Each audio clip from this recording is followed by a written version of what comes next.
Biyaheng Pagudpod, Ilocos Norte, let's go mga idol. Taiwanese po ang mga kasama namin katrabaho ni Mrs. sa Taiwan. Napili nila magbakasyon dito sa Pilipinas kaya sinamahan namin sa magagandang lugar. Dalawang province ang napili namin mga tol, Ilocos Region at Bolinao, Pangasinan. Unang target namin, Pagudpod, Ilocos Norte. Umalis kami ng Manila 2:30 PM.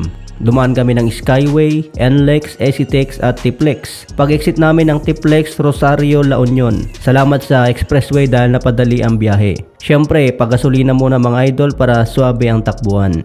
Pagdating namin sa Agoo, La Union, kumain muna kay Uncle Jollibee. Nagtagal din kami dito ng 1 oras. Kaya shoutout amin nga taga Agoo, La Union mga idol. Diretso lang ang biyahe namin mga tol sa kalagitnaan ng gabi. Mapapansin walang masyadong sasakyan papuntang Ilocos lalo na sa gabi. Pagdating namin sa Pagudpod, 4 AM na po ng umaga. Umabot kami ng 14 hours sa biyahe dahil nag-stop over kami sa Umingan, Pangasinan. Tumuloy kami sa Yasmin Transient House sa Pagudpod, malapit sa Hana Beach. 4,300 pesos ang binayaran namin sa 2 kwarto. Air condition na rin siya, free wifi, pwede magluto, libre tubig na inumin at may videoke pa. 14 packs kami mga tol kaya sulit na rin siguro yung 4,300 pesos. Pagdating sa labas, ito ang makikita, magandang view. Pwedeng sumakay sa bangka at iikot sa beach. Naligo pala yung mga kasamahan namin sa beach, nag-inuman na rin sila at nag-videoke. Sinulit nila ang bawat oras sa beach at hindi na sila natulog. Habang ako naman ay mahimbing na natutulog sa kwarto.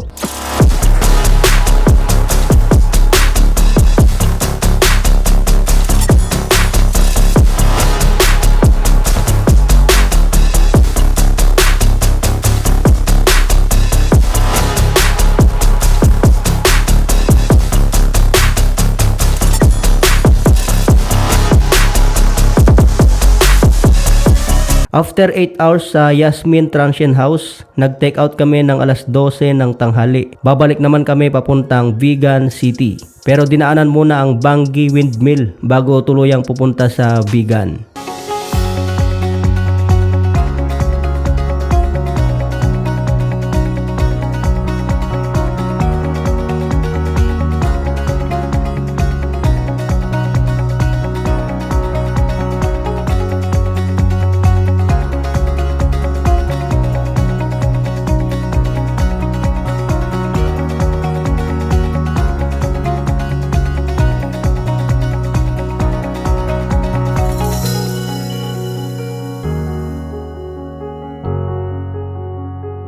Ayan mga tol, bago kami tumuloy sa Vigan, namasyal muna kami sa Lawag, Ilocos Norte. Pinuntahan namin ang kilalang simbahan sa Lawag.